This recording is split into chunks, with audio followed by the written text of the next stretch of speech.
Hello students, आज की video में आपको बताऊंगा अगर आपको आईजीआईपीएस कॉलेज में एमपीएड कोर्स में एडमिशन लेना है तो उसका सेशन 2023-24 का कंप्लीट एडमिशन प्रोसेस क्या है, कैसे आपका रजिस्ट्रेशन होगा, रिटन एंट्रेंस टेस्ट में क्या होगा, कैसे होगा, physical fitness test, sports certificate marks, इन सब की डिटेल्स, टोटल कितनी सीट्स हैं, कितनी फीस होगी आपकी, वगैरह वगैरह सारी डिटेल्स आज की वीडियो में आपको दूंगा।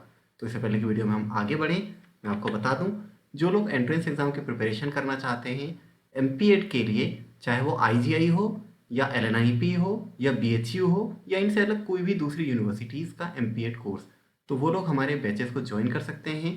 सेकेंड वीक ऑफ अप्रैल से हमारे बैचेस स्टार्ट होने जा रहे हैं, जहाँ पर आपके कंप्लीट सिलेबस पेपर 1 और पेपर 2 दोनों की तैयारी कराई जाएगी। CUET पीजी के आपका फर्स्ट पेपर पूरा कवर कराया जाएगा, सेकंड पेपर भी पूरा कवर कराया जाएगा, कंप्लीट सिलेबस हम लोग कराएंगे, चैप्टर वाइज आपको स्टडी मटेरियल प्रोवाइड कराया जाएगा, रेगुलर एमसीक्यू प्रैक्टिस होंगे, प्रीवियस ईयर क्वेश्चन पेपर्स पर डिस्कशंस होगा, डाउट क्लियरिंग सेशंस होंगे आपके।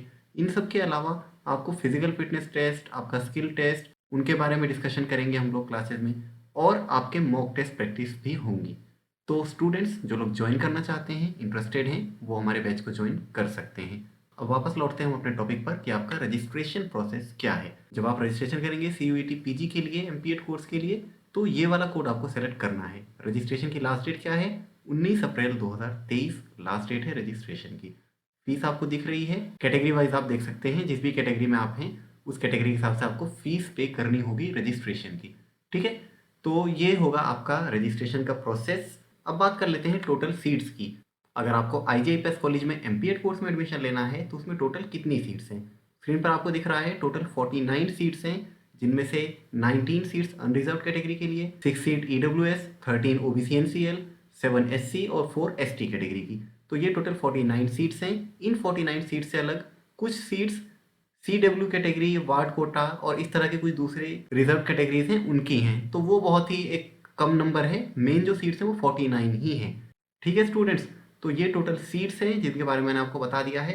अब हम बात कर लेते हैं कोर्स फीस की। अगर आपका एडमिशन हो जाता है आईजीआई में तो आपका कोर्स की फीस कितनी होगी? तो स्क्रीन पर आप देख सकते हैं 16,081 रुपीज़ आपकी फर्स्ट ईयर की टोटल फीस है।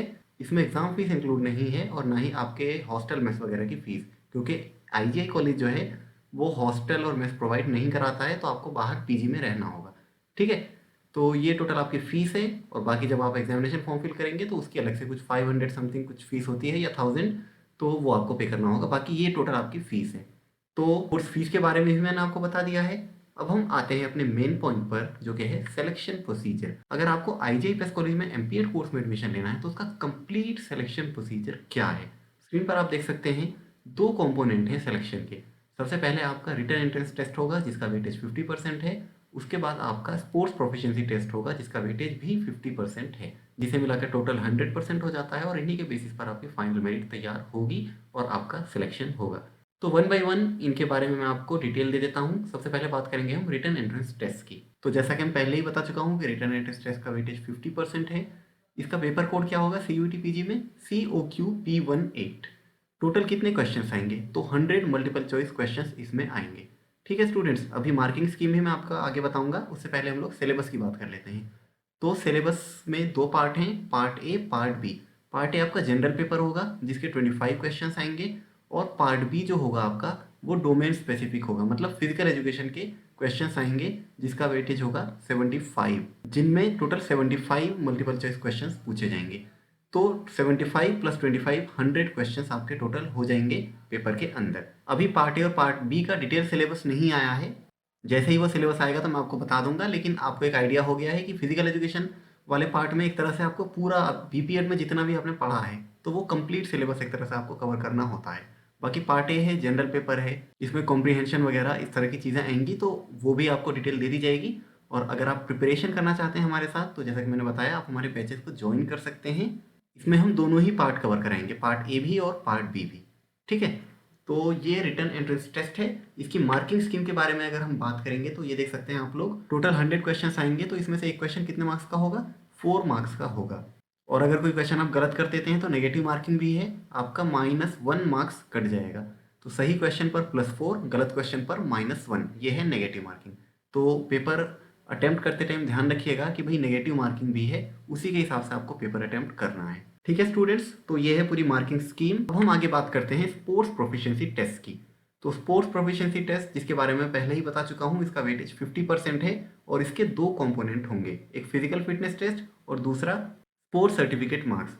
अब देखिए फिजिकल फिटनेस टेस्ट और स्पोर्ट्स सर्टिफिकेट मार्क्स का कितना कितना वेटेज होगा अभी ये क्लियर नहीं है, क्योंकि लास्ट ईयर इन दोनों का 20-20%, लेकिन अब क्योंकि वेटेज बढ़ा दिया गया है और 40 से 50% कर दिया गया है स्पोर्ट्स प्रोफिशिएंसी टेस्ट का, तो हो सकता है कि आपका जो फिजिकल फिटनेस टेस्ट है वो 20 मार्क्स का हो और आपका जो स्पोर्ट्स सर्टिफिकेट मार्क्स है वो 30% का हो, जिसे मिलाकर 50% आपका हो जाएगा। अब होगा क्या स्टूडेंट्स, ध्यान से समझिएगा। जिन लोगों ने रिटन टेस्ट दिया है उसमें से जो स्टूडेंट क्वालिफाई करेंगे रिटन टेस्ट को, वही शॉर्टलिस्ट होंगे स्पोर्ट्स प्रोफिशिएंसी टेस्ट के लिए, मतलब फिजिकल टेस्ट के लिए और स्पोर्ट्स सर्टिफिकेट मार्क्स के लिए।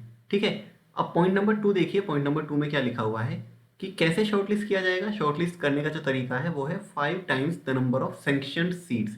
टोटल जितनी भी सीट्स हैं उसका 5 टाइम्स स्टूडेंट्स को शॉर्टलिस्ट किया जाएगा based on their marks in CUET PG for MPED।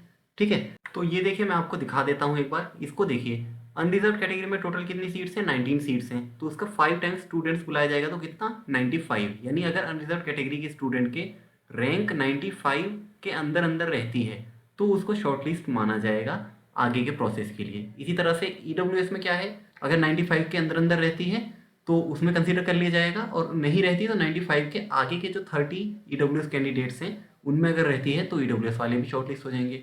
इसी तरह से OBC SC ST कैटेगरी का सेम पैटर्न है, टोटल 245 स्टूडेंट्स हो जाएंगे, क्योंकि 49 सीट्स हैं तो इंटू 5 कर देंगे तो 245 हो गया। तो टोटल 245 स्टूडेंट्स को बुलाया जाएगा, किसके लिए, स्पोर्ट्स प्रोफिशिएंसी टेस्ट के लिए। अब होगा क्या इसमें, देखिए फिजिकल फिटनेस टेस्ट होना है, जिसमें क्या होगा, कैनेडियन टेस्ट होगा, स्क्रीन पर आपको दिख रहा है, और स्पोर्ट्स सर्टिफिकेट मार्क्स। इन दोनों का वेटेज 50% होगा, लेकिन एक का कितना होगा दूसरे का कितना होगा वो अभी कंफर्म नहीं है, जहाँ तक मेरा अंदाज़ा है। तो फिजिकल फिटनेस टेस्ट 20 मार्क्स का होगा और स्पोर्ट्स सर्टिफिकेट 30 मार्क्स से होंगे। बाकी देखेंगे जब भी कोई ऑफिशियल अनाउंसमेंट होगा। तो ये चीज़ आपको क्लियर हो गई। अब ये देखिए ये क्या लिखा हुआ है पॉइंट नंबर 3, 4, 5 में, आपका जब CUET का एग्जाम हो जाएगा तो उसके बाद आपको एक फिर से फॉर्म फिल करना है, जो कि होगा CSAS PG का फॉर्म। ठीक है, ये आपको फिर से फिल करना होगा दिल्ली यूनिवर्सिटी के अंदर। वहाँ पर क्या करना होगा, आपको एक मेडिकल सर्टिफिकेट अपलोड करना होगा, उसके अलावा आपको अपना एक स्पोर्ट्स सर्टिफिकेट भी अपलोड करना होगा, और आपको एक सेल्फ डिक्लेरेशन सर्टिफिकेट भी अपलोड करना होगा। ये 3 चीज़ें आपको अपलोड करनी होंगी और कुछ बेसिक डिटेल्स होंगी, वो चीज़ें आपको फिल करनी होंगी। तो ये फॉर्म अभी फिल नहीं करना है, बाद में फिल करना है। अभी फिलहाल आपको CUET का एक फॉर्म फिल करना है और अपने रिटर्न पर फोकस करना है। आपका रिटर्न अच्छा होगा तो फिर आपको ये वाला फॉर्म भी फिल करना होगा, और फिर उसके बाद ही शॉर्ट लिस्टेड कैंडिडेट्स की एक पूरी लिस्ट आ जाएगी और फिर आगे का प्रोसेस होगा। ठीक है, तो फिलहाल आप फोकस करिए अपने रिटर्न टेस्ट पर। इन चीज़ों के बारे में बहुत ज़्यादा अभी अंदर नहीं घुसना है, बस आपको पता होना चाहिए कि भाई क्या प्रोसेस है, क्या आगे आपको करना है। अभी फोकस करना है रिटर्न में, कि जितना ज़्यादा से ज़्यादा आप स्कोर कर पाए रिटर्न में, उतने ही ज़्यादा चांसेस होंगे आपके सिलेक्शन के।